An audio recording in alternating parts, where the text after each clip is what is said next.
क्रांति ब्रह्म बाबा జీవిత చరిత్ర కంటిన్యూ చేస్తున్నాం. దేశ్ కే బట్వారం కే బాత్. సో రెండు దేశాలు విడిపోయిన తర్వాత ఇండియా పాకిస్తాన్ ఏమైంది అనేది. बहुत से लोग पाकिस्तान छोड़कर भारत चले गए, परंतु देश के बंटवारे के बाद ही यह ईश्वरीय यज्ञ लगभग 3 वर्ष तक कराची में हो रही है। मुसलमान लोग भी कभी भी इस ईश्वरीय यज्ञ को हानि पहुंचाने की कोशिश नहीं किया।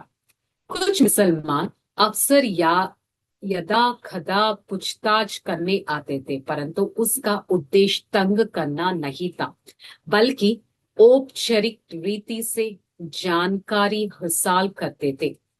उन्हें परमात्मा अथवा अल्लाह का परिचय दिया जाता था. సో చాలా మంది పాకిస్తాన్ విడిచిపెట్టి వెళ్లిపోయారు. తర్వాత కూడా ఈశ్వరీయ యజ్ఞం మాత్రం విడిపోయిన 3 సంవత్సరాలు అక్కడే కరాచీలోనే నడిచింది. చాలా మంది ముస్లిమ్స్ డిస్టర్బ్ చేయడానికి కూడా కోషిష్ కొంతమంది చేశారు, కొంతమంది చేయలేదు. కొంతమంది ముస్లిమ్స్ జస్ట్ అక్కడికి వెళ్ళేసి వాళ్ళ గురించి అడిగేసి తెలుసుకొని పరిస్థితి చూసి వెళ్ళిపోయారు. వాళ్ళు కొంతమంది పరమాత్మ లేక అల్లా అని భావించి పరిచయాన్ని కూడా తీసుకున్నారు. తర్వాత प्रश्न यही हुआ करती थी, यह संस्था क्या कार्य कर रहा है. उसको उत्तर कहा गया, यहाँ तो सभी निवासी ईश्वरीय सेवक खुदाई खिदमतगार है.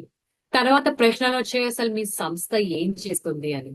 సో అక్కడ ఆన్సర్ చేశారు, ఇక్కడ భగవంతుడి సేవాదారీలు, ప్రతి ఒక్కరూ పరంపిత పరమాత్మని స్మృతి చేస్తారు, నిర్వికారి జీవితం కోసం పురుషార్థాన్ని చేస్తారు. మీరు ఖుదా గురించి ఎన్నో చెప్తూ ఉంటారు, కాకపోతే ఆ ఖుదా స్వయం జ్ఞానం వినిపిస్తున్నారు అనేది మీకు తెలియదు. అబ్ ఖుదా సబీ కే లియే హుక్మ్ హే పాకే బనో. సో ఇప్పుడు భగవంతుడు ఇచ్చిన ఆజ్ఞవేంటి, మీరు ఈ విధంగా తయారవ్వండి అని. అబ్ ఇన్ బాతోं को सुनकर वो लोग बहुत खुशी होते थे. वे कहते थे, हमारे लिए कोई सेवा तो है तो बताओ, आप लोग कुछ हो, आपकी सेवा करना हमारा फर्ज है, क्योंकि ईश्वर की बात करने की बात है. సో ఈ విషయాలు విన్నాక అక్కడ ఉన్న ముస్లిమ్స్ కూడా చాలా హ్యాపీగా ఫీల్ అయ్యారు. మీకు ఏదైనా సేవ కావాలి అంటే మాకు చెప్పండి అని చెప్పారు. यज्ञ वस्त्रों के लौकिक संबंधियों को पाकिस्तान से हिंदुस्तान आए दी तो विष्णु गए थे. యజ్ఞ వస్త్రాలు, యజ్ఞంలో ఉన్న లౌకిక సంబంధికులందరూ పాకిస్తాన్ నుంచి హిందుస్థాన్ కి వచ్చేశారు. 2 లేక 3 సంవత్సరాలు అయిపోయింది. వాళ్ళకి తెలియనే తెలీదు ఓం మండలి లేక బ్రహ్మకుమారి ఈశ్వరీయ విద్యాలయం ఇప్పుడు ఎక్కడ ఉంది అనేది.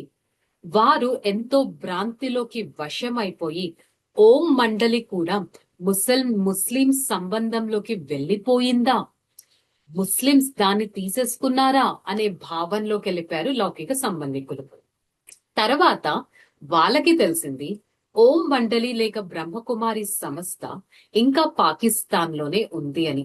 వారికి ఎన్నో పత్రాలు రాశారు, వాళ్ళకెంతో రిక్వెస్ట్ కూడా చేశారు, పాకిస్తాన్ నుంచి హిందుస్థాన్ వచ్చేసేయండి అని కూడా లౌకిక సంబంధికులు చెప్పారు. వారికి ఎంతో భయం వేసింది, ఆ ముస్లిమ్స్ ఆక్రమణ ఎక్కడ చేసేస్తారు అనేది. కానీ వాస్తవంగా ముస్లిమ్స్ అయితే ఎలాంటి డిస్టర్బెన్స్ చేయలేదు. ఎందుకు, అక్కడ నిలబెట్టిందేంటి, పవిత్రత అనే ఈ సంస్థ.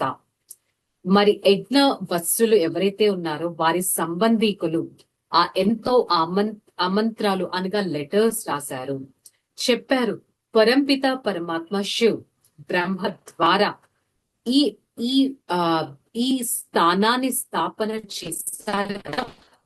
సందేశపుత్రులు కూడా ఇదే తర్వాత ఉద్ధరణ చేశారు. ఇక్కడి నుంచి హిందుస్థాన్ వెళ్ళడం ఈక్వల్లీ కరెక్ట్ అని. ఈశ్వరీయ విద్య అనేది ఇక్కడి నుంచి ఇంకా హిందుస్థాన్ కి తీసుకెళ్లాలి అని శివ్ బాబా చెప్పారు. ఇప్పుడు భారతదేశం మీ కళ్యాణం కోసం ఎదురు చూస్తుంది. సేవా కార్యాలు ఇక మీరు భారతదేశంలో చేయాలని సందేశీ సిస్టర్స్ కూడా చెప్పడం జరిగింది. సో నెక్స్ట్ ఏమైందనేది రేపటి ఎపిసోడ్ లో తెలుసుకుందాం. ఓం శాంతి.